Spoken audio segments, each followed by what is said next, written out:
तो हेलो बच्चों, तो आप लोग कैसे? आई होप आप लोग अच्छे होंगे। तो आज हम कुछ क्वेश्चन देखने वाले जो कि चैप्टर 2 क्लास 12 का है, जो बिलियन चैप्टर से आता है। क्वेश्चन: बिलियन क्या है, मिश्रण क्या है, प्रकारों का वर्णन करें, मूलरता मूललता एवं मूल अंश की परिभाषा एवं सूत्र लिखे, विलयता क्या है। नेक्स्ट हमारा है संतृप्त और असंतृप्त बिलियन क्या है। ठीक है, तो इसके बारे में आज हम चर्चा करने वाले हैं। तो आप लोग वीडियो में बने रहे और चैनल को भी सब्सक्राइब कर दें और लाइक का बटन दबाना न भूले। ठीक है, चलो तो अब हम लोग स्टार्ट करते हैं क्वेश्चन नंबर 1। इसको पहले आप लोग स्क्रीनशॉट ले लो इसको।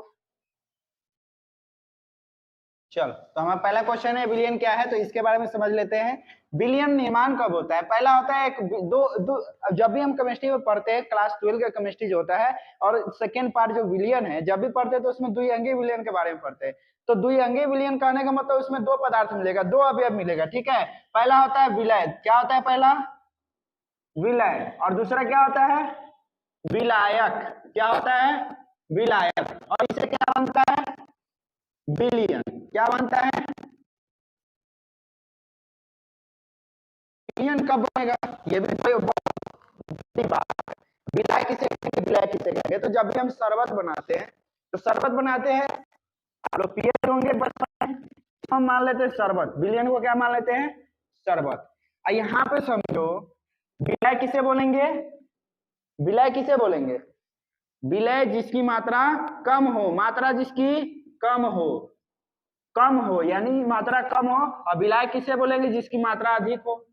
अब बताइए कि क्या क्या चीज से आप शरबत बनाते हैं? हाँ, क्या क्या चीज से शरबत बनाते हैं? हमारे इधर गाना बहुत फेमस हुआ था लगभग 1 साल पहले, पानी चीनी वाला। ठीक है, जो कि बहुत ही अच्छे गायकर का है, तो हम गायकर का नहीं प्रसिद्ध कर रहे हैं। उसमें एक साइंस है। क्या है साइंस? तो उसमें बिलियन बनाया जाता है। बिलियन क्या चीज का? तो पानी में चीनी, पानी में चीनी, पानी में चीनी। अब गाना मत लिख के आ जाइएगा, क्योंकि यहाँ पे हम अलग बता रहे हैं, आप लोग गाना मत लिखिएगा। ठीक है, तो पानी में चीनी हो गया। तो पानी में चीनी जैसे ही घोलेंगे तो इसको क्या करेंगे आप लोग? जब भी पानी में चीनी घोलते हैं तो डोलाते भी हैं। तो घोले घोले डोले डोले, वो गाना अलग है, लेकिन इसमें हम क्या करते हैं? घोल करते हैं, यानी मिलाते हैं, घुलाते हैं। तो पानी में जो चीनी मिलाते हैं तो वो क्या होता है? शरबत बन जाता है। क्या बन जाता है? शरबत बन जाता है। हम क्या बोलते हैं इसको? शरबत। याद रखिएगा, याद ना आए तो गाना याद कर लीजिएगा। ठीक है, तो बिलियन हो जाएगा याद। तो बिलियन में कितना अवयव मिला? दो गो। तो इसे हम क्या बोलते हैं? द्विअंगी बिलियन। बहुत सारा क्वेश्चन इसमें क्लियर हो जाएगा। द्विअंगी बिलियन बोलते हैं क्योंकि दो का पदार्थ इसमें मिला हुआ है। ठीक है, अब यहाँ पे समझो बिलियन किसे कहेंगे। तो दो या, इसमें लिखेंगे दो या दो से, दो से अधिक। क्या लिखेंगे? दो या दो से अधिक, दो या दो से अधिक अवयवों या पदार्थों के समांगी मिश्रण को, के समांगी मिश्रण को, मिश्रण को, मिश्रण को बिलियन कहते हैं। क्या कहते हैं? बिलियन कहते हैं। ठीक है, तो इसको आप लोग ये समझ गए होंगे, इसको आप लोग नोट कीजिए। चलिए स्क्रीनशॉट ले लीजिए।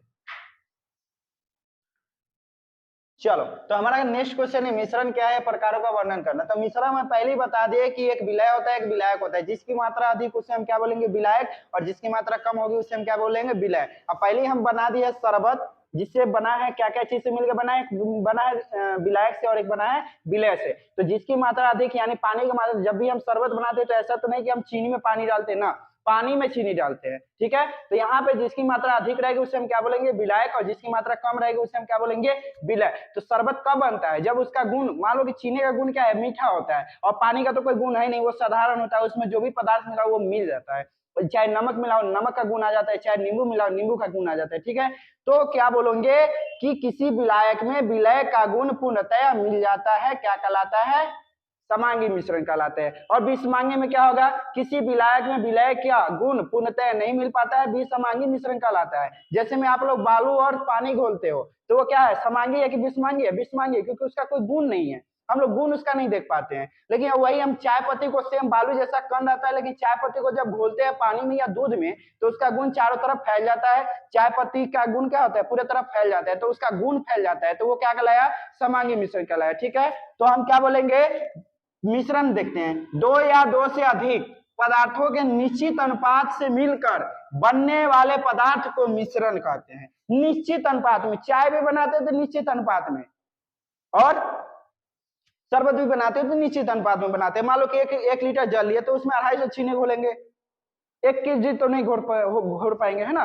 तो सबका निश्चित अनुपात रहता है, तब जाके क्या बनता है, कुछ भी बनता है। तो यहाँ पे पहले हमने पढ़ा समांगी, ये कितने प्रकार के, या 2 प्रकार के होते हैं, पहला समांगी, दूसरा विषमांगी। समांगी में जब किसी विलायक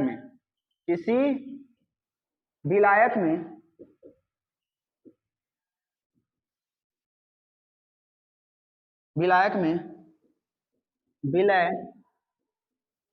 विलय पदार्थ को घोलने पर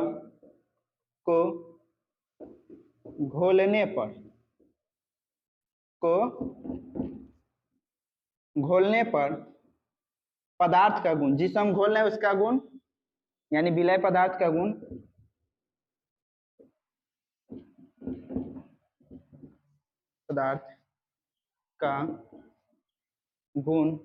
पूर्णतया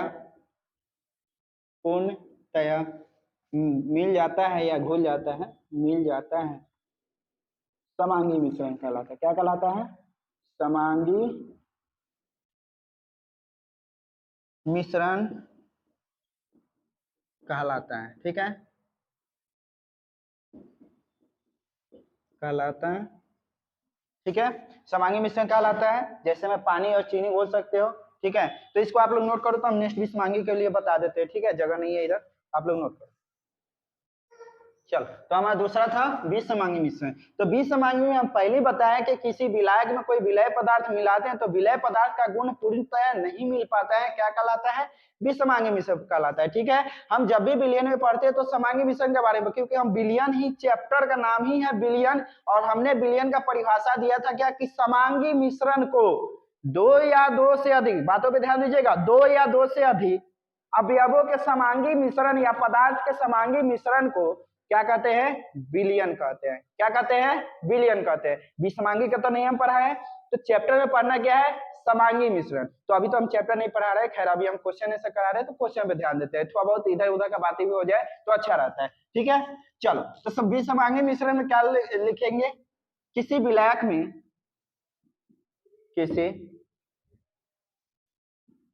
किसी विलायक में विलय पदार्थ को मिलाने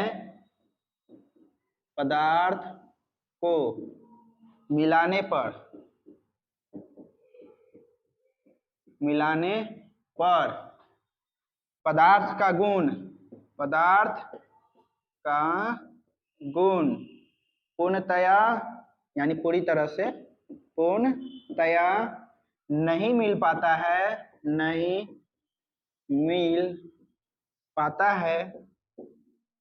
क्या कहलाता है, विषमांगी मिश्रण कहलाता है। क्या कहलाता है, विषमांगी मिश्रण कहलाता है।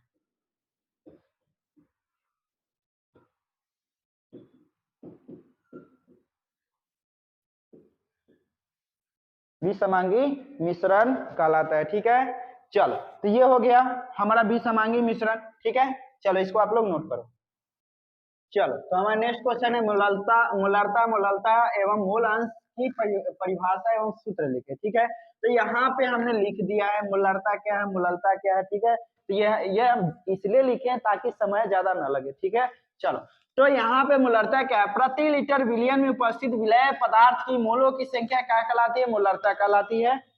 क्या कहलाती है, मूलरता। इसको कैपिटल एम से सूचित करते हैं और विलय की मोलों की संख्या को एन से सूचित करते हैं। और यहाँ पे लीटर है तो इसको हम क्या लिखेंगे, भी, आयतन। ठीक है, तो यहाँ पे ये हो गया। यहाँ अगर लीटर में बोले तो क्या लिखेंगे, एन बाई भी, लेकिन वही ग्राम एमएल में बोल देते क्या लिखेंगे, 1000 से गुना कर देंगे, ठीक है। फॉर्मूला वही रहेगा। तो ये मोलरता का फॉर्मूला हो गया। नेक्स्ट हमारा है मोलरता, ठीक है। ये मोलरता हो गया, ये मोलरता है, मोलरता और मोलरता। तो प्रति केजी विलायक, यहाँ पे ध्यान दीजिएगा, प्रति लीटर विलियन था, लेकिन यहाँ पे क्या है, प्रति केजी विलायक में उपस्थित विलय की मोलों की संख्या क्या कहलाती है, मोलरता कहलाती है। अर्थात हम देख सकते हैं इसका फॉर्मूला क्या हो जाएगा, तो फॉर्मूला हो जाएगा एम, यानी स्मॉल एम से सूचित करते हैं मोलरता को, स्मॉल एम से मोलरता को सूचित करते हैं, तो क्या हो जाएगा, small M is equal to N by W. N क्या है यहाँ पे, एन है विलय की मोलों की संख्या। एन क्या है, विलय की मोलों की संख्या, विलय की मोल की संख्या, मोल की संख्या, ठीक है। और ये वेट है, भार है, यहाँ पे केजी बोल रहा है ना, केजी, तो क्या होगा, प्रति केजी बोल रहा है, तो वेट हो जाएगा यानी द्रव्यमान। तो ये हो गया। तो ये W M N by W समझ गए कि मोलरता का फॉर्मूला क्या होता है। तो स्मॉल एम से इसको सूचित करते हैं, इसका हो जाता है विलय की मोलों की संख्या बट्टा में द्रव्यमान, विलय का द्रव्यमान केजी में। तो यहाँ पे डब्ल्यू लिख दिए हैं। अगर इसको हम ग्राम में तब्दील करें तो 1000 से गुना कर देंगे, ठीक है। यानी एक आप लोग बताइए कि जब भी आप लोग दुकान पे जाते हैं लाने कुछ हो, तो जब तेल लिक्विड पदार्थ लेते हैं तो उसमें क्या लिखा रहता है, 500 ml 600 ml लिखा रहता है। तो छोटी इकाई हो गई द्रव्यमान का। और अगर वही अगर केजी में लिया जाए तो वो क्या हो जाता है, बड़ी इकाई हो जाती है, ग्राम हो जाता है। तो यहाँ पे देखो 100 ग्राम जाते हो लाने तो 100 ग्राम हो जाता है, इन ग्राम हो गया। अगर बोलते हो 1 केजी तो ये क्या हो गया, केजी हो गया। तो ये हो गया छोटी इकाई क्या हो गया। अगर लीटर की बात करें छोटी इकाई तो ml, अगर पूरा हो गया तो लीटर, ठीक है। चलो ये हो गया। चलो इसी में क्या हमारा बचा हुआ था मोलंस। तो मोलंस क्या कहता है, विलयन में उपस्थित विलय या विलायक की मोलों की संख्या के अनुपात को क्रमशः विलय और विलायक का मोल अंश या मोल प्रभाज उसी को बोलते हैं, कहते हैं, ठीक है। यहाँ पे समझो विलय को हम स्मॉल एम से और विलायक को कैपिटल एन से दर्शाते हैं, ठीक है। और ये दोनों को अगर जोड़ दे तो ये n प्लस एन हो जाता है, ठीक है। समझो यहाँ पे क्या कहना चाह रहे हैं, ठीक है। आप कहीं होटल में गए खाना खाने, बिल बना कितना का, 1000 का। कितना का बना, 1000 का, ठीक है। उसमें से दो दोस्त गए हैं, दो दोस्त, ठीक है। तो एक को क्या किया कि 700 रुपया दिया, कितना, 700, कितना दिया, 700। और एक को दिया 300। बगल वाला से बोला यार 1000 लाइए, कुछ सामान खरीद ले लिए ना तो मैं कम मिले, ठीक।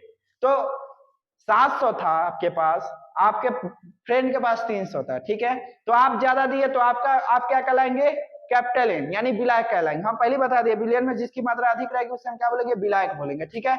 तो यहाँ पे 700 मात्रा किसकी है, ए वाले तत्व की, एन इसको हम ले लेते हैं, ठीक है। इसको हम एन बोल देते हैं और इसको हम क्या बोलेंगे, स्मॉल एन, ठीक है। और टोटल कितना पैसा दिया है मिला के, तो टोटल दिया है 1000। कितना दिया है, 1000। तो यही तो हम बोलना चाह रहे हैं। तो 1000 कैसे हुआ, n प्लस एन जुड़ा तब ना, तो इसको हम n प्लस एन बोल सकते हैं। यानी कि विलय और विलायक की मोलों की संख्या और के अनुपात को क्या कहते हैं, मोल प्रभाज कहते हैं। तो यही तो वो लिखे हैं। इसका क्या आ जाएगा, सेम समझो, ये कितना दिया था, और इसको ऐसे भी लिख सकते हैं 300 बट्टा 1000, 300 बट्टा 1000, और इसको ऐसे लिख सकते हैं 700 बट्टा 1000, 700 बट्टा में 1000, ऐसे भी लिख सकते हैं, ठीक है। चलो तो ये हो गया। तो यहाँ पे ऐसे लिखा जाएगा, क्या लिखा जाएगा, यहाँ पे लिखा जाएगा n प्लस सॉरी n बट्टा में n प्लस n, ठीक है। और यहाँ पे क्या लिखा जाएगा इसका, तो इसका लिखा जाएगा n बट्टा में, यानी विलय की मोलों की संख्या बट्टा में कुल विलायक की मोलों की संख्या बट्टा में विलायक का मोल प्रभाज का अनुपात क्या कहलाता है, मोल अंश कहलाता है, ठीक है। तो ये हो गया n+1, ठीक है। तो ये हो गया। अब पूछ देगा कि बताइए विलय का मोल प्रभाज तथा विलायक के मोल प्रभाज का योगफल कितना होता है। तो विलय और विलायक का मोल प्रभाज का योगफल जो होता है, यहाँ पर समझ लीजिए आप लोग, क्वेश्चन जो आते रहता है, ठीक है, क्वेश्चन। चलो तो विलय और विलायक के जो मोल प्रभाज का, यानी मोल प्रभाज या मोल अंश, विलय के मोल अंश और विलायक का मोल अंश का योगफल कितना होता है। तो विलायक और मोल अंश को दर्शाते हैं हम लोग x से, किससे, x से। तो x n हो गया, और यहाँ पे क्या हो गया, x कैपिटल N, ठीक है। और विलय और विलायक के मोल प्रभाज का योगफल कितना होता है, तो कितना होता है, देखो इसको हम क्या लिखे थे, इसको हम क्या लिखे थे, स्मॉल m को n बट्टा में n प्लस n, योगफल बोला है ना तो जोड़ देंगे। यहाँ पे क्या हो जाएगा, कैपिटल एन बट्टा में एन प्लस एन, ये हो गया। अब दोनों को जोड़ देंगे तो कितना हो गया, देखो तो एन प्लस एन है ना भाई, 21,000 रुपया ना है, 2,000 नहीं कर दोगे, 21,000 का बिल बनाते तो 21,000 करोगे, और जितना जितना जो दिया है उसका हिसाब से देख लेना। यहाँ पे एन प्लस एन हो गया, इसका एक हो जाएगा, तो एन प्लस एन दोनों कट गया, कितना हो गया, तो पूछ देगा विलय और विलायक के मोल प्रभाज का योगफल कितना होता है, तो एक होता है, कितना होता है, एक होता है, तो ये भी हो जाएगा। ठीक है, बहुत सारा क्वेश्चन आपका क्लियर हो रहा है। ठीक है, चलो इसको आप लोग स्क्रीनशॉट ले लो। तो हमारा नेक्स्ट क्वेश्चन है विलयता क्या है, तो विलयता समझ लीजिए, ये हमारा परिभाषा है, देख सकते हैं आप, किसी विलायक पदार्थ में किसी पदार्थ की उच्चतम मात्रा घोलने की क्षमता विलयता कहलाती है। आप कितना अधिक तक 100 ग्राम पानी में आप कितना चीनी घोल सकते हैं, उसकी अधिकतम मात्रा क्या कहलाती है, विलयता कहलाती है। मतलब और घोल सकते हैं, और घोल सकते हैं, उच्चतम मात्रा कितना घोल सकते हैं, तो वो पता भी नहीं है कितना घोल सकते हो, तो घोलने पे पता चलेगा। तो वो उच्चतम मात्रा जो घोल है, तो वो घोलने की क्षमता ही क्या कहलाती है, विलयता कहलाती है। ठीक है, चलो आप लोग स्क्रीनशॉट ले लो, चलो इसको स्क्रीनशॉट ले लो। चलो, तो हमारा क्वेश्चन नेक्स्ट, अब लास्ट क्वेश्चन है और आखिरी क्वेश्चन है कि संतृप्त और असंतृप्त विलयन क्या है या क्या समझते हैं। ठीक है, तो यहाँ पे समझ लेना, दो गो आदमी होता है, एक होता है भोज में जाता है, दो प्रकार का भोज होता है उसमें जाता है, एक होता है गांव वाला भोज, तो गांव वाला भोज में दाल भात मिलता है, खा के रह जाता है। लेकिन जैसे ही वो बफर सिस्टम में जाता है तो क्या कहता है कि समोसा है ले आवो, कचौड़ी बा ले आवो, चावल बा, मिठाई बा, सब लेके आवो, और खाने के बाद और खाता है, तो वो क्या कहलाएगा, असंतृप्त विलयन कहलाएगा। समझिएगा, हम पहले पहले लिखा देते हैं डिफिनेशन। ठीक है, अच्छे से समझाते हैं। तो किसी विलयन में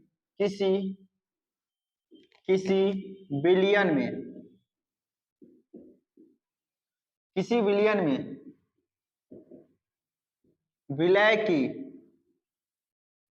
विलय की और मात्रा घोली न जा सके क्या कहलाती है, न जा सके संतृप्त विलयन कहलाती है। क्या कहलाती है, संतृप्त विलयन कहलाती है। ठीक है, संतृप्त विलयन कहलाती है। ठीक है ना, कोई दिक्कत। चलो अब असंतृप्त का पढ़ लेते हैं, कहलाती है।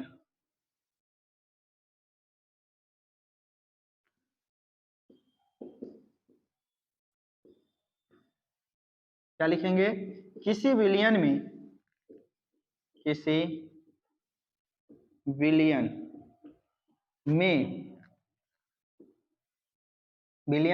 विलय की और मात्रा, क्या लिख सकते हैं, और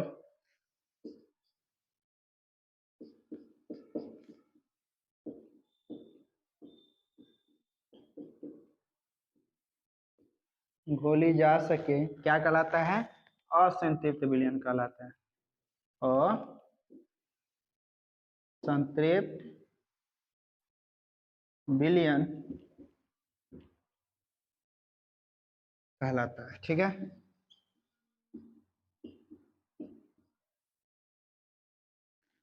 चल तो इसके बारे में थोड़ा चर्चा कर लेते हैं, संतृप्त के बारे में चल लेते हैं। ठीक है, एगो लड़का है एगो खाना खाने गया, बाहर से भी भोज खा के आया, अब फिर घरे बनल है, तो मम्मी दे, क्या दे, तो खाना दे, और भूख लागल है, फिर भूख लागल है। ठीक है, तो वहां से खा के एगो पेट भर के एकदम आया और यहाँ भी खा लिया, तो क्या हो गया, असंतृप्त, यानी वो और खा रहा है, पहले वहां विलयन बन चुका है, और फिर यहाँ पे विलय घोल रहा है, यानी अपने अंदर खाना खा रहा है, तो वो क्या कहलाएगा, असंतृप्त विलयन। असंतृप्त विलयन में मान लो कि एक बार खा लिया तो दोबारा वो नहीं ले सकता है, तो वो क्या कहलाएगा, असंतृप्त। यानी किसी पानी में किसी विलयन में, जैसे पानी चीनी का विलयन है, उसमें और चीनी नहीं घोल सकते हैं, तो क्या कहलाएगा, संतृप्त विलयन कहलाएगा। अगर और चीनी घोला जा सके तो वो क्या कहलाएगा, असंतृप्त विलयन कहलाएगा। ठीक है, चलो तो इसको आप लोग नोट कर लो, ये हमारा आखिरी और लास्ट क्वेश्चन था। ठीक है, चलो इसको पहले स्क्रीनशॉट ले लो, हो गया।